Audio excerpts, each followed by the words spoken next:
Hey everybody, welcome to the show. It's me, your host, your buddy, Dave Splash, bringing you the Dark Stuff podcast. We're at episode 103, and on this episode I'm going to bring you an interview with a really talented guy named Josh Haden. Now Josh Haden, you may know the name, you may not know the name, I don't know. I don't know your experience with music, I don't know what you listen to, but he formed a group in the mid-90s called Spain, and their debut album, The Blue Moods of Spain, is in my top 10 albums of all time. The album, put simply, is perfection. It's great from the start to finish. There's not a second of wasted space on that album. There's not a second of unnecessary music or unnecessary noise or unnecessary anything. It is absolutely, hands down, just amazing. And I encourage everyone listening to this to find a copy of the album and to make sure you purchase it. I don't care whether you buy it on CD, I don't care whether you find it on digital or what have you, it doesn't make any difference. This interview was originally conducted back in 2008, and similarly to podcast 102, where I interviewed Eddie Spaghetti from Super Suckers, this was another lost interview.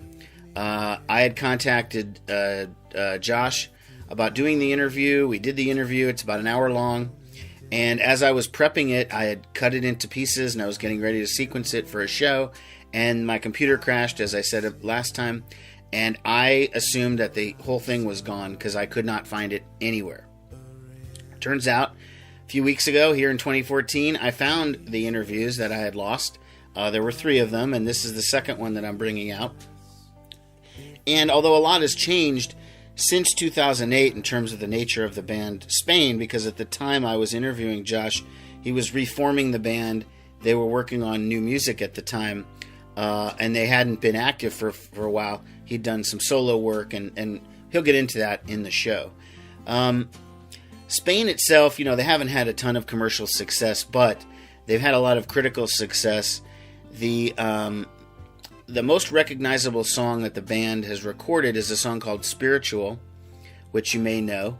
It was covered by Johnny Cash on one of his albums that he did for American Recordings, one of the Rick Rubin records, and it was really amazing. Even if you didn't know the original song, it's moving when you hear Johnny Cash sing it. And, having Johnny Cash cover one of your songs has got to be a career highlight for pretty much anybody. It's really great. The original, no slouch either. Let me just tell you, it's brilliant. Again, Blue Moods of Spain, brilliant record. The band took 4 years to follow it up with a record called She Haunts My Dreams, which is practically as good. It's really good. They had a third record in 2001. They basically broke up, and like I said just a little bit ago, we were in the process of, I'm part of it. The band was in the process of reforming when I initially interviewed Josh. And so the interview talks about his early career. It talks about the formation of Spain, the group that he had before Spain, which this was really new information to me, that as a teenager, Josh was in the band Trecherous Jaywalkers. Now, you might not remember the name, but they were an SST band from the 80s. And if you're like me, any SST band from the 80s, even the obscure ones like Trecherous Jaywalkers or Tar Babies or whatever, were still really good bands. That label was just peaking at that point. Josh comes from a very musical family, a very celebrated musical family. His father is Charlie Haden, a celebrated jazz bass player who's probably best known for collaborations with the avant-garde saxophonist Ornette Coleman, who's something of a legend in the jazz world himself. He's got 3 sisters, and they were in the group. They formed the indie pop group in the 90s, That Dog, and they still work in various forms of music. There was just a record a couple years ago, the Haden family, that had all the sisters, had Josh on it, had Charlie on it. His mother, whose name I don't know, I can't remember off the top of my head, also a famous musician in her own right. So it seems like he was destined to do something musical here, being a member of the Haden family. So the interview is really great. It is a little bit behind. Let me tell you what's happened since then. They were reforming the band at the time. They did reform it. They've released a couple of new records. There was a record called The Soul of Spain, which came out in 2012. There's another record called Sergeant Place, which is brand new, which is from 2014. Now, as of this recording, I haven't heard that record yet. I'm hoping to hear it relatively soon. All of the band's recordings, by the way, are available at the website spaintheband.com.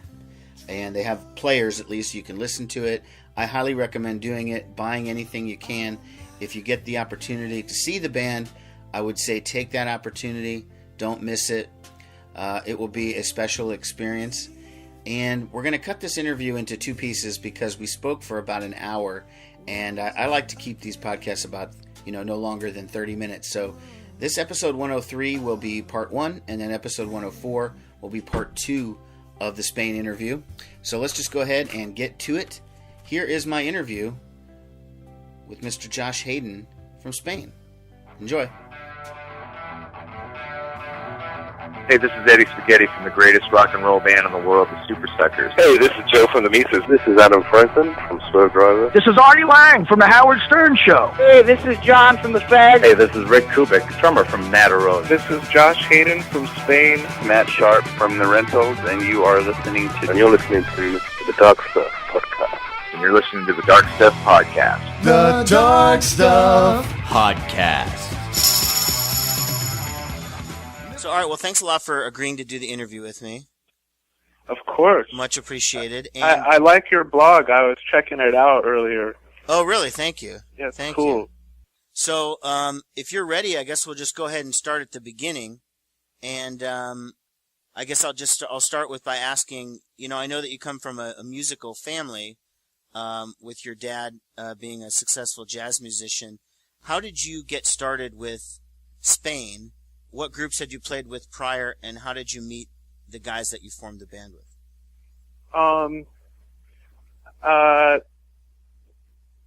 In 1988, 89, I started at college, University of California, Irvine, and I met I lived in on campus housing, and I was assigned to an apartment because I put on my resume that I was a musician. They paired me with a guitarist, this guy named Ken Budakian, and it just happened that the way we the way we approached music was similar, so we started just working on songs, and he had a cassette 4-track machine, and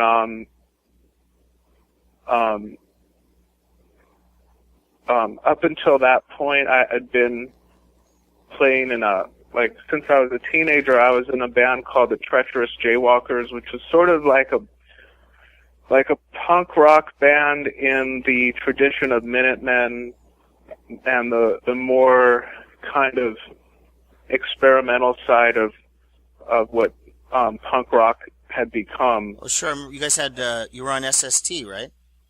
Yeah. Okay, I remember the band. I didn't know that was you.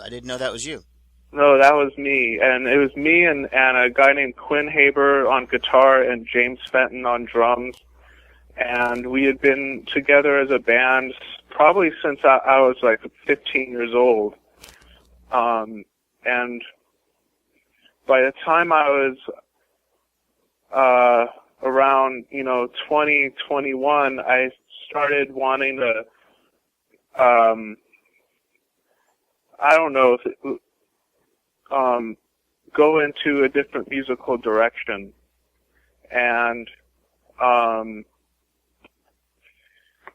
so that at that point, I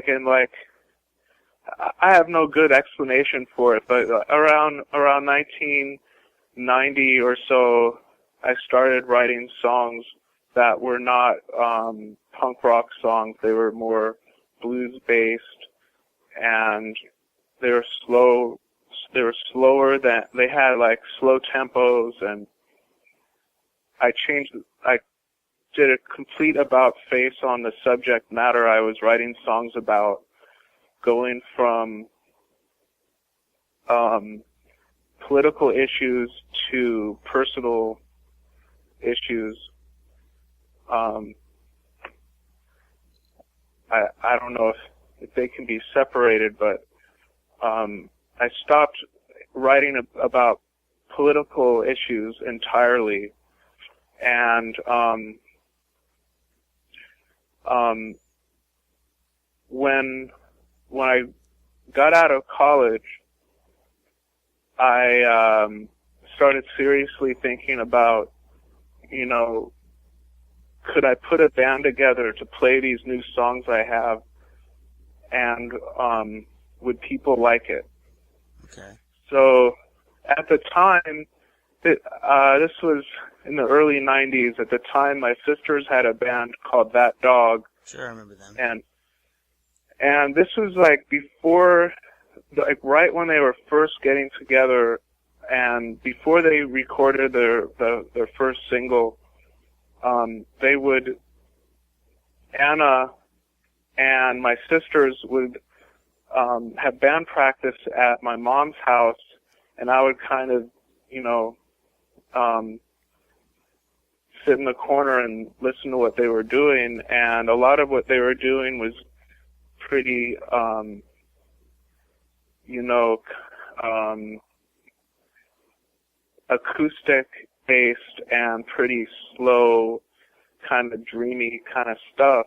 And I thought, well, and they were starting to get some notice in the clubs in LA, and I was thinking, you know, if they can do this, I can do it.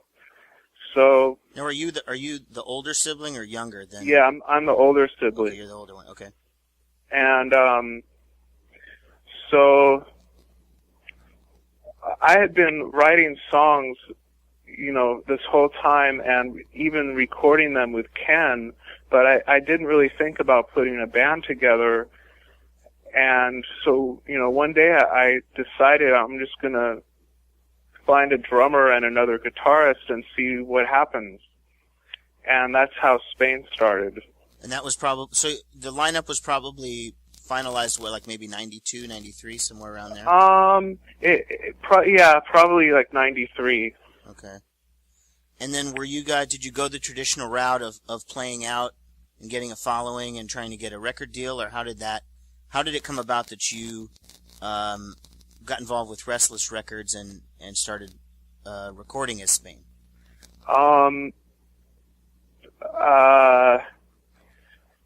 Yeah, I mean, exactly, you know, we did the route that most bands take, which is that they make a demo and they send it to a club, and the club books them. And I already had an advantage because of That Dog, and That Dog would put us on bills opening for them. And so it was easy for us to start playing gigs. Oh, sure. But we built from there. There's this lady, Liz Garrow, who worked for Restless at the time, and she heard us at Spaceland. It's this club in Silver Lake here in LA, which at the time was called Pan, and she invited me over to Restless to their office and said, you know, that they were interested in signing us, and that's how that happened. I think it was pretty quick. Sure. And so that was okay. So that was probably around 93, 94. Actually, I think that was 94. If I'm not mistaken, we recorded the record, the first Spain record, Blue Moods, in January of 95. Okay. I could be mistaken. I think that was when we recorded it, and it was released in September of '95. I'm pretty sure. Okay. Now it says it was produced by you and Norman Kerner. Who is Norman Kerner, and how did you get involved with him? Norman Kerner was and still is a producer, and he was at the time based in San Francisco. He was known for producing bands like American Music Club and other San Francisco area bands, and his studio was renowned for its sonic properties. Okay. It was an old metal foundry that was converted into a recording studio. So the tracking room was had these really high ceilings, and it had a very unique sound, which you can hear in the recording. I don't know how Liz knew Norman Kerner personally, or how, if she'd ever talked to him or worked with him before in the past, but that was who Restless suggested we work with, and I talked to Norm, and it seemed like everything would work out, and it did. Okay. So how long were you in the studio making the album? Probably about a month. Okay. And was it recorded in Los Angeles or in San Francisco? No, in San Francisco. Okay. At his studio. It was called Brilliant Studios, and shortly after we finished recording, there was a big earthquake in San Francisco, and the building was so badly damaged that it had to be torn down. So the studio doesn't exist anymore. Oh, well, were you the last project that recorded there? I don't think so. Okay. Okay, so the first record is done, The Blue Moods of Spain, and it came out. I remember hearing it at the time and was just amazed by it. It didn't sound like anything else that I had heard, coming out. And there were bands that were slower, like Low or Red House Painters or something like that, but I felt like the record was just extremely unique, and it had kind of a jazz feel too, in addition to being slower pop music. Do you see it that way too, and with the first record? It's funny because in retrospect, I don't see very many similarities between the Blue Moods record and Red House Painters, the records that Red House Painters and Low were putting out at the time, other than the similarities in the tempo. But in interviews, it seemed, and people in general were making comparisons between us and Low and Red House Painters. I think it has everything to do with the tempo. You're right. It's just because it's slow, and those are easy reference points. That it's slow. If you're fast and loud and catchy, rock, you sound like Husker Du. That's just a throwaway reference. Right. A lot of bands do that. Exactly. So. Yeah. Well, who were you guys? Were there any bands, rock bands or pop bands that you were heavily inspired by, or when you said you sort of moved into this new sound after the Trecherous Jaywalkers? Yeah. Were there any records that you listened to that sort of sparked, that maybe helped you spark that change? Well, it was me starting to pay attention to music that I listened to when I was a kid, but that I had rejected in a way, just like most kids reject. When they get older, they reject what they grew up with. I rejected classical music and jazz and blues and gospel that I had grown up listening to for punk rock music, which I had a concept in my mind that I was creating a new genre of music with the Trecherous Jaywalkers. But I hadn't fully, I don't know, come to terms with my musical roots. And I think that part of what Spain was about was me, confronting my musical roots and, doing and completing what I was meant to do. Sure. And you're referring to because of your dad? Yeah, and both of my parents. Yeah. Oh, yeah. Your mom is a musician as well? Yeah. Well, she came from a musical family also. Okay. And she did play musical instruments. And her parents were they played mandolin in a mandolin orchestra. So I had, music from both sides of my family. And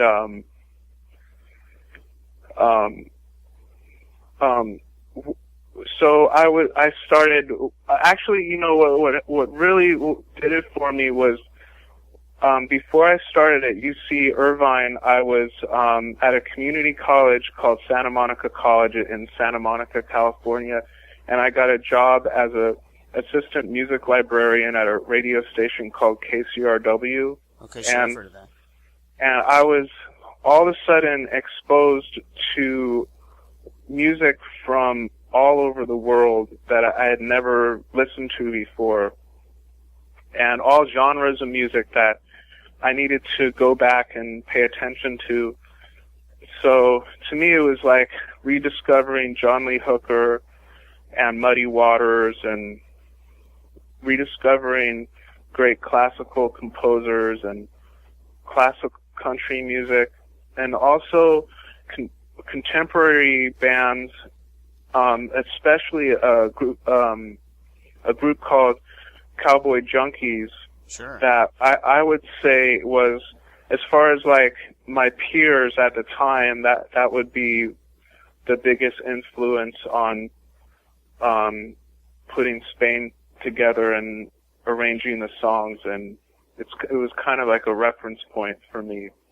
Now, was the group assembled to sort of kind of complete your vision, or was it really a band in the traditional sense of everybody's kind of, contributing? I mean, I know it says you wrote all the songs. Was it sort of a vehicle for you and your material, or was it, I mean, I don't want to put words in your mouth, but how did you see it in that sense? One of the reasons I felt Trecherous Jaywalkers didn't work was because it had an idealized vision of, it was kind of like an idealistic conception of how a band could operate in a perfect world, which was, it was basically a democracy.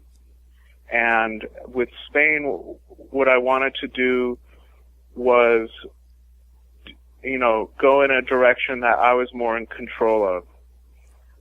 So Spain was and still is a democracy in the sense that everybody has their input, and if somebody has a song idea that works within the framework and the parameters that the band is set up in, then that's cool, but ultimately I have to, have the final say if something works or doesn't. Well, sure, even a democracy has a president. Yeah. But maybe not a democracy so much as some kind of ordered anarchy, maybe, okay, where everybody has to agree or nothing gets done. That's the way Trecherous Jaywalkers was, which it wasn't a bad thing, and it isn't a bad thing. I think it got to the point where I couldn't go in the direction that I wanted to go in, that I had to go in, and therefore it kind of lost its appeal to me.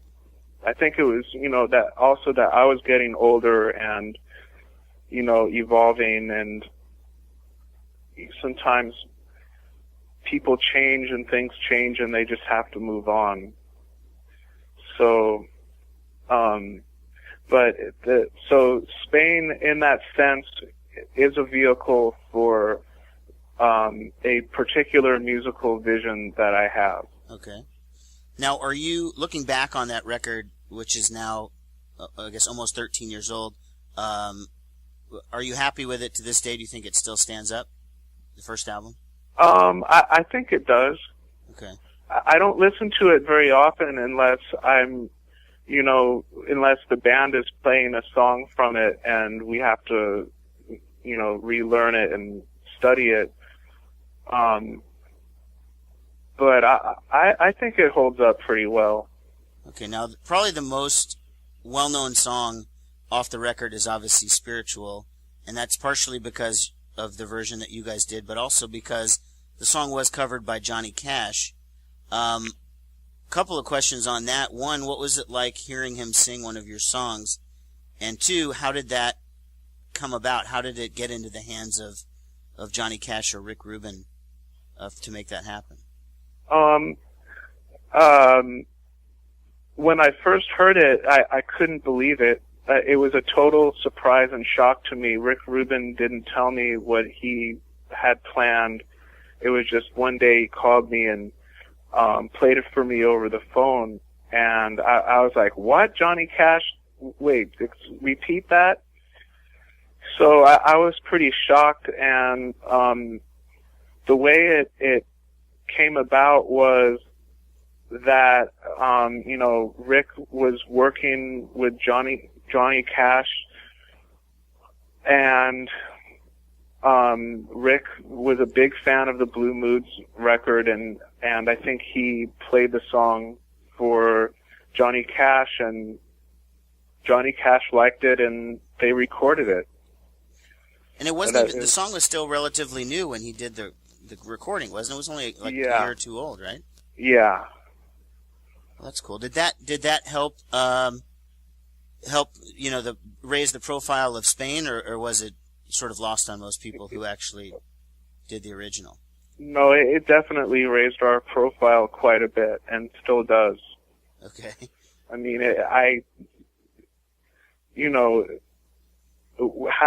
where do you go from there? It's. So did you guys tour nationally or internationally in support of the Blue Moods album? Yes, we actually started touring in Europe before the record was released, or